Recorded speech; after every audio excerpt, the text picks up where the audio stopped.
Hey mes amis, comment ça va? Ok, ça j'ai fâché beaucoup de monde avec mon vidéo sur Radio-Québec. Ah! Là, fait que là, j'ai écouté plus de Radio-Québec pour essayer de comprendre le phénomène. La chaîne est quand même très populaire, tu sais. Et puis ma conclusion, c'est qu'il y en a beaucoup de vous qui l'écoutez parce qu'il parle des réseaux de trafic humain puis des élites pédophiles. Puis il y en a beaucoup qui l'écoutent parce qu'il parle de la COVID. Puis je soupçonne qu'il y en a beaucoup de vous qui étaient pas un fan de Trump avant de l'écouter, puis vous avez commencé de le suivre là, de A à C, puis vous devez vous demander quelque part dans vous si vous devriez vraiment le suivre de A à Z. Est-ce que parce que, tu sais, je veux dire, j'ai pas, tu sais, je crois qu'il y a des élites pédophiles, Hollywood, etc. Je pense que Monsieur Trudel chose là. Je pense qu'il exagère le problème parce que il est pas une source crédible, parce que l'information qu'il donne sur Trump est vraiment souvent erronée. Il laisse de côté de l'information vraiment accessible et importante que je peux pas croire qu'il a jamais vue. Je pense qu'il pick and choose l'information qu'il veut voir et puis qu'il veut montrer en fait. Fait que je le considère pas comme une source crédible. J'imagine qu'il exagère le truc des élites pédophiles, mais je veux dire, je suis sûr qu'il y a de la vérité là-dedans pareil, parce qu'il y a plein de sources crédibles qui finissent par en parler, tu sais. Et puis, bon, pour ce qui est de la COVID, on va régler ça tout de suite, là, parce qu'il y a beaucoup de gens qui m'ont écrit comme si j'avais fait une vidéo sur la COVID, alors que j'ai fait une vidéo sur Trump. Fait que j'ai soupçonne de pas avoir écouté mon vidéo, ou du moins d'avoir extrapolé beaucoup. Gars, moi je pense pas que vous êtes fous dans la tête parce que vous pensez que les mesures du gouvernement vont trop loin. Ça, je pense que c'est une discussion qu'on peut absolument avoir. D'ailleurs, en Ontario, on force pas le port du masque, tu sais. Fait que je crois pas du tout que le gouvernement va essayer de nous tuer avec un vaccin, ou ni même essayer de nous mettre une puce dans le corps avec un vaccin. Ça me semble pas vraiment crédible, mais est-ce que le gouvernement a été trop prudent, puis qu'il a été trop loin dans les mesures, puis qu'il aurait pu laisser un peu plus de trucs ouverts? Tu sais, je veux dire, moi, il y a des choses comme j'avais commencé à aller au club de boxe, puis à sparrer, puis j'étais super heureux de ça, puis j'étais obligé d'arrêter à cause de la COVID. J'aurais aimé ça, puis encore, on peut pas sparrer. Tu vois, ça c'est genre de truc que je trouve que ça va trop loin, parce que les bénéfices sur ma santé de faire ça étaient considérables, tu sais. Puis bon, j'étais très prêt à vivre avec le risque là, tu sais, juste pour pouvoir continuer de sparrer avec une personne ou deux. So, est-ce que les mesures vont trop loin? Ça, c'est une bonne discussion à avoir là. Puis je suis pas votre ennemi là. Donc ceci dit, on va parler de Trump, on va voir si Trump c'est un héros qui est là pour nous défendre contre les élites mondialistes, ou si Trump c'est plutôt un crosseur. Puis à la fin du vidéo, on va rembarquer avec le truc du trafic humain ou du trafic d'enfants. Puis on va peut-être voir que Trump est moins bon que vous pensez là-dessus. Alright! Puis il va y avoir des preuves pour tout en plus, des sources crédibles pour tout. Yes!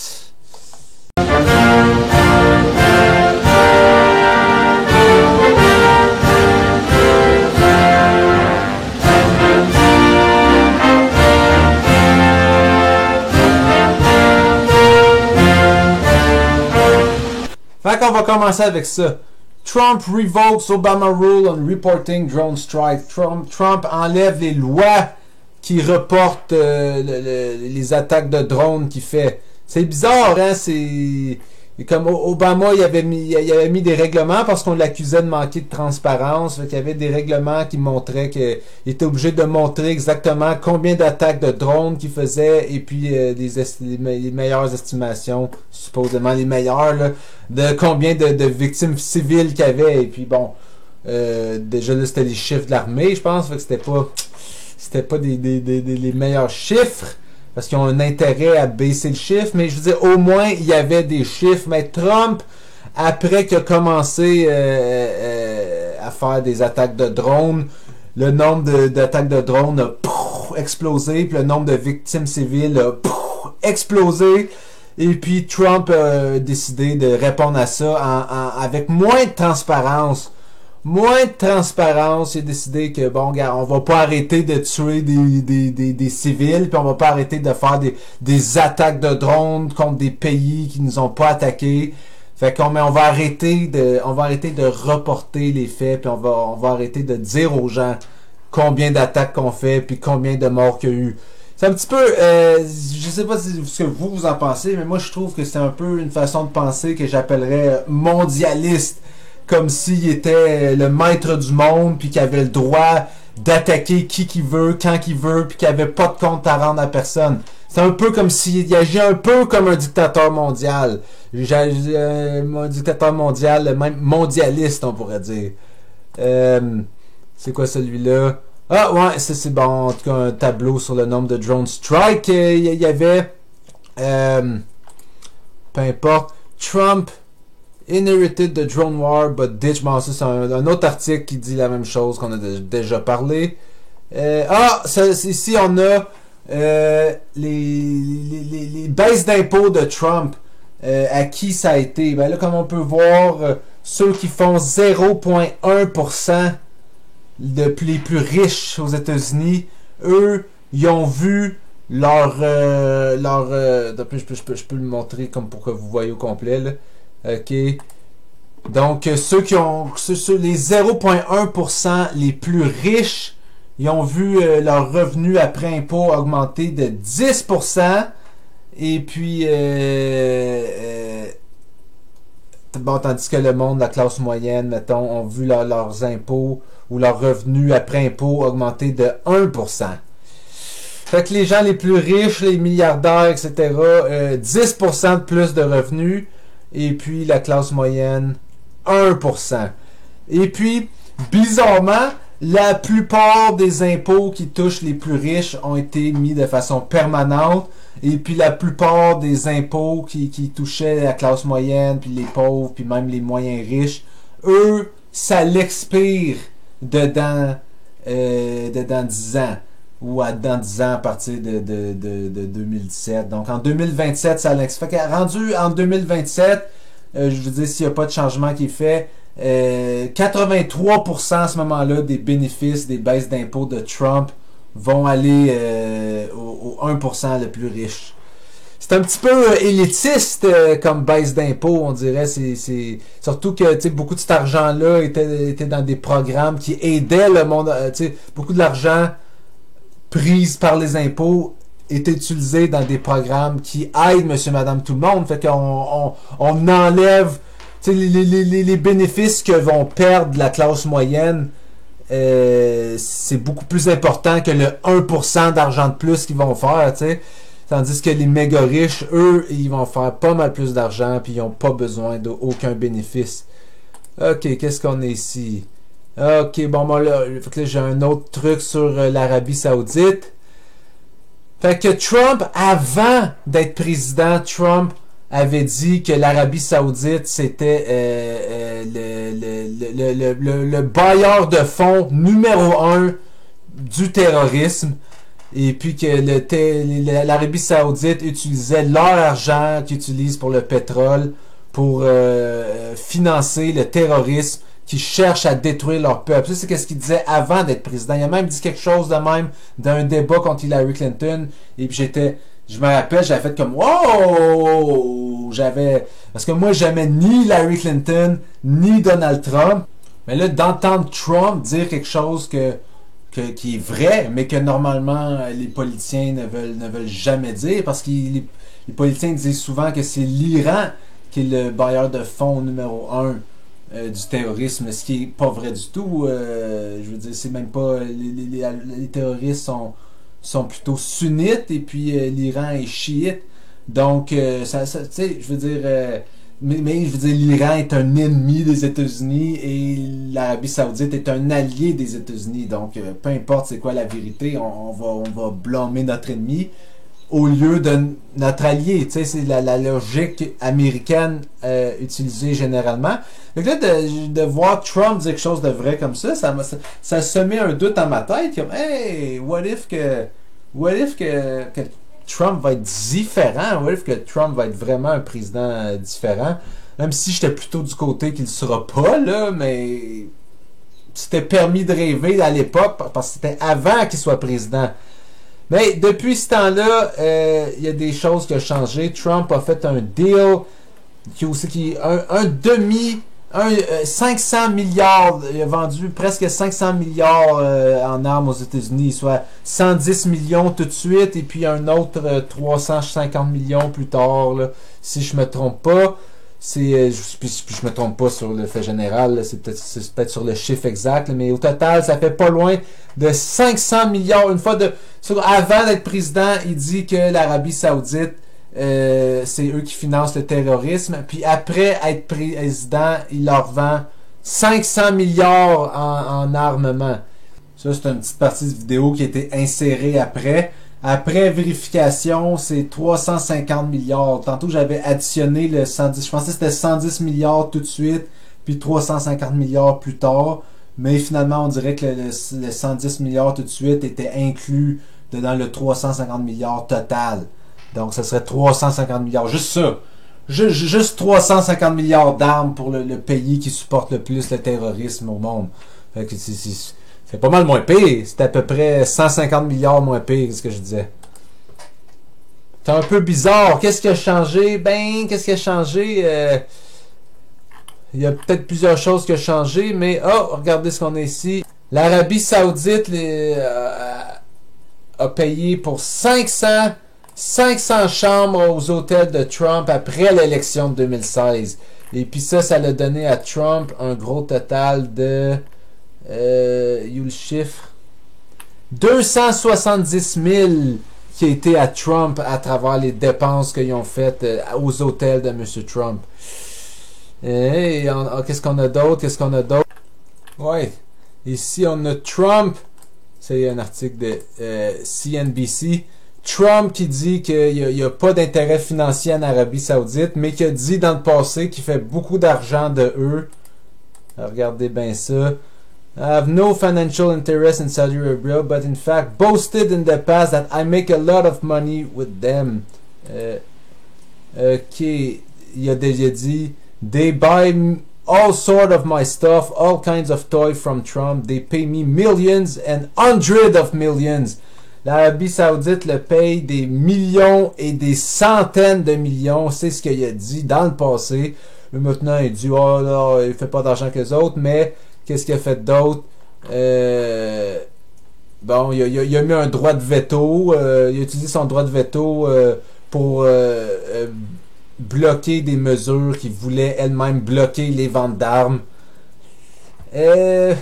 Ça sonne un petit peu comme quelqu'un qui est pas de notre côté. Ça sonne un petit peu comme quelqu'un qui est un élitiste. Et puis, et parlant d'être un élitiste, là, c'est où celui-là? C'est celui-ci? Non, c'est celui. Ah! Les milliardaires qui donnent de l'argent à Trump. Il y en a au-dessus de 80, c'est-tu 2020 ou 2016 ça? 2020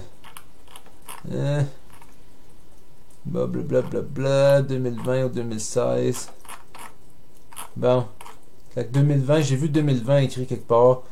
America's been out together with me either pitch the cause. Bon, 2020. Pour 2020. Ok, fait que tout ça, c'est les secteurs financiers comme Wall Street et puis les banques. Ici, on a le secteur de l'énergie comme le charbon, des milliardaires du charbon et puis du pétrole, puis whatever. Bon, puis on peut aller à travers toute la liste. Il reçoit beaucoup d'argent de milliardaires, on dirait, qui ont toutes sortes d'industries. Puis comme on a vu dans un de mes vidéos précédentes, ça a un impact sur lui. L'industrie des prêteurs sur salaire, ils ont donné beaucoup d'argent à Trump.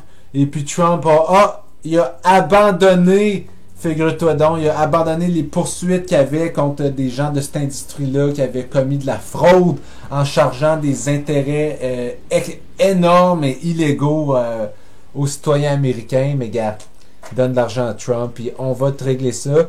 On a d'autres informations super le fun, comme il y a des gens comme Linda McMahon qui avait donné au-dessus de 150 000 à Trump en 2016 et puis qui a été ensuite elle a été choisie pour faire partie de l'administration après avoir donné de l'argent à Trump. Et c'est pas la seule, hein.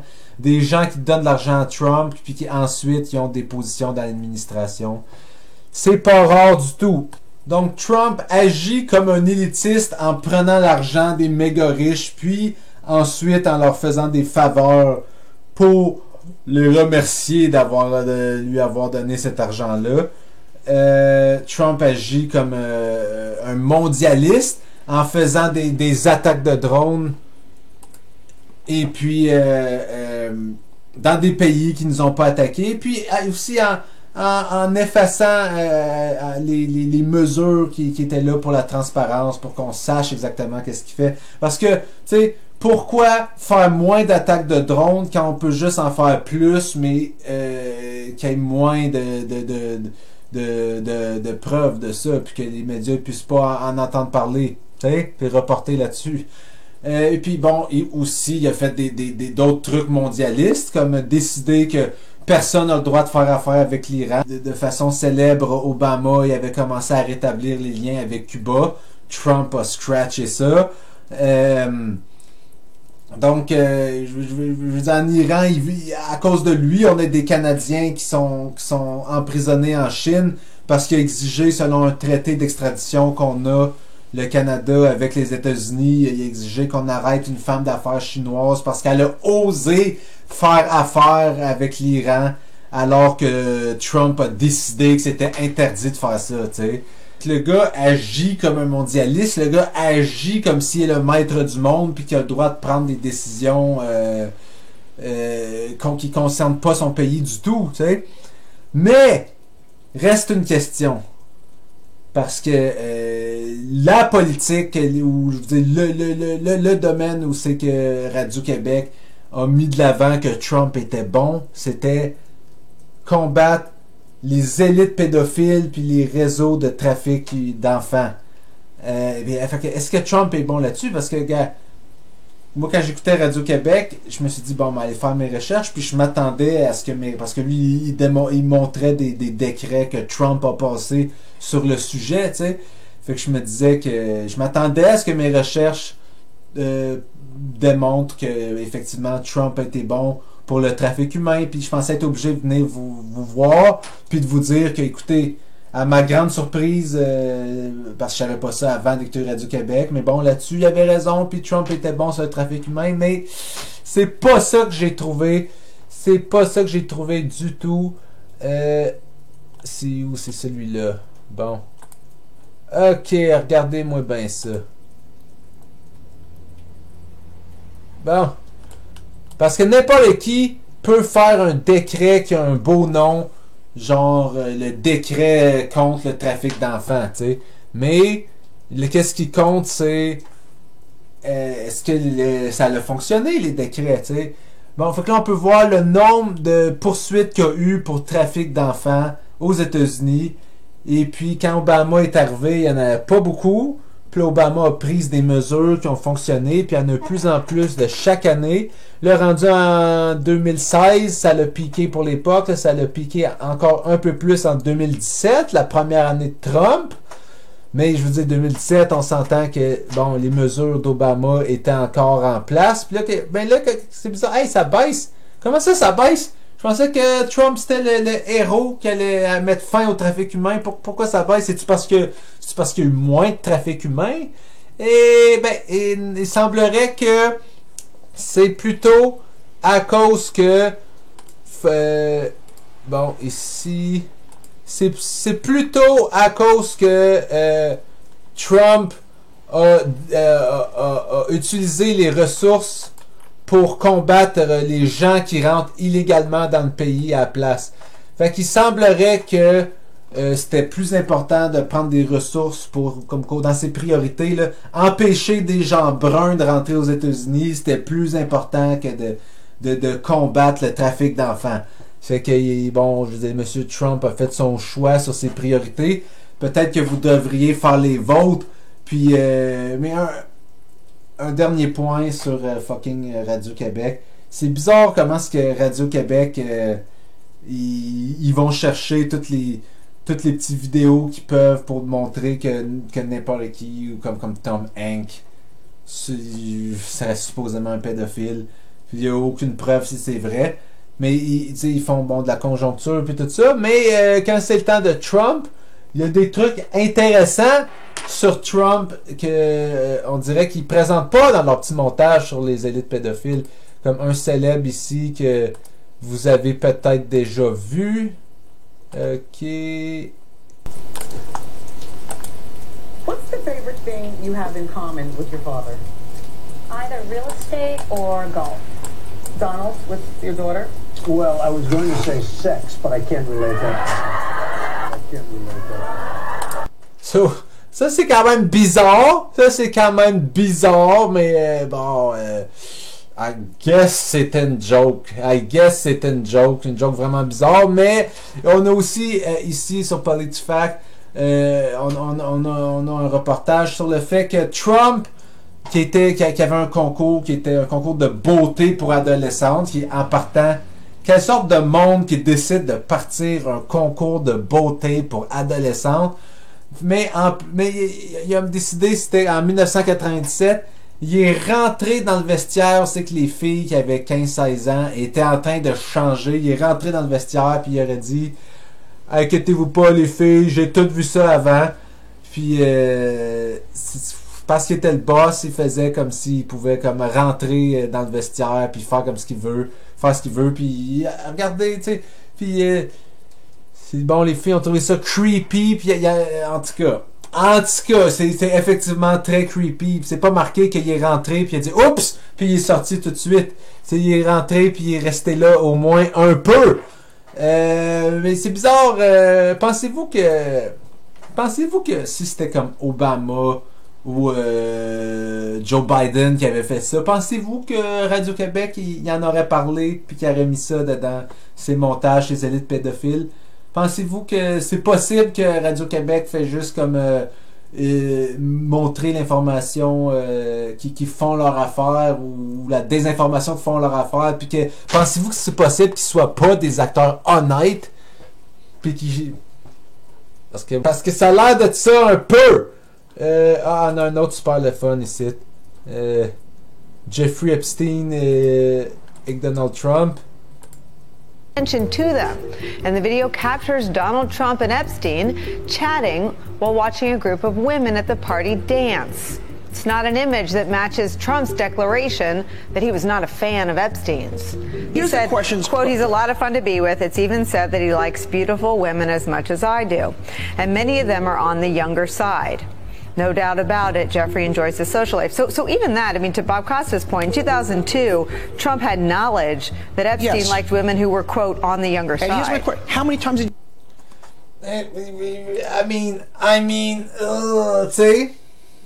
Puis là, la star, il dit qu'il a jamais été un fan de Jeffrey Epstein, mais c'était quoi la date 2002, je pense? En 2002, il disait comme terrific guy. Il aime les femmes autant de moi. And certaines sont sur le côté jeune. C'est comme Donc l'idée que Trump soit un héros qui va combattre la pédophilie, give me a fucking break. Il y a pas mal plus de chances d'être un pédophile que d'être quelqu'un qui va combattre ça, si vous voulez mon avis. Et puis Radio-Québec sont forts sur les conspirations d'un bord, puis sont pas mal moins forts de l'autre, mettons. T'sais, je dis pas que c'est pas très louche là, les affaires de Bill Clinton, puis même que j'irais jusqu'à dire qu'en ce qui concerne la pédophilie, c'est probablement plus louche Bill Clinton que Trump. Mais il y a des éléments du côté de Trump, et je vous garantis que s'il y avait les mêmes éléments qu'il y a du côté de Trump, et que c'était Obama qui avait dit ça, il vous bombarderait de cette information-là constamment, parce que c'est pas un acteur honnête, c'est quelqu'un qui veut juste montrer l'information d'un côté. Fait que je pense que ma théorie voulant que Trump il fait juste utiliser l'idée qu'il combat le trafic d'enfants pour bien paraître, pour faire semblant qu'il est pour le monde, est pas mal plus crédible, parce que s'il était tant que ça contre ça, il n'y aurait pas rediriger des ressources qui combattaient ça, puis les utiliser pour combattre les immigrants qui traversent la frontière illégalement.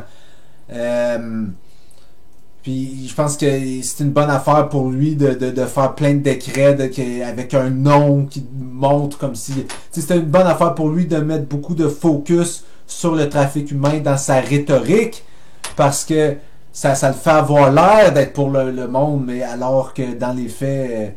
parce qu'il peut pas démontrer qu'il est pour le monde à travers ses actions militaires, il peut pas démontrer qu'il est pour le monde à travers ses actions financières. Surtout pas dans des États-Unis où ce que en ce moment, oh my god, j'aurais dû sortir ça. Il y a plein de gens qui sont en train de se faire exproprier parce qu'ils peuvent pas travailler à cause de la COVID, et puis sont en chômage, et puis qu'il y a pas eu d'aide. Au lieu d'avoir 1000$ par mois comme on a eu ici, eux, ils ont eu 1000$ par mois, on a eu 2000$ par mois ici.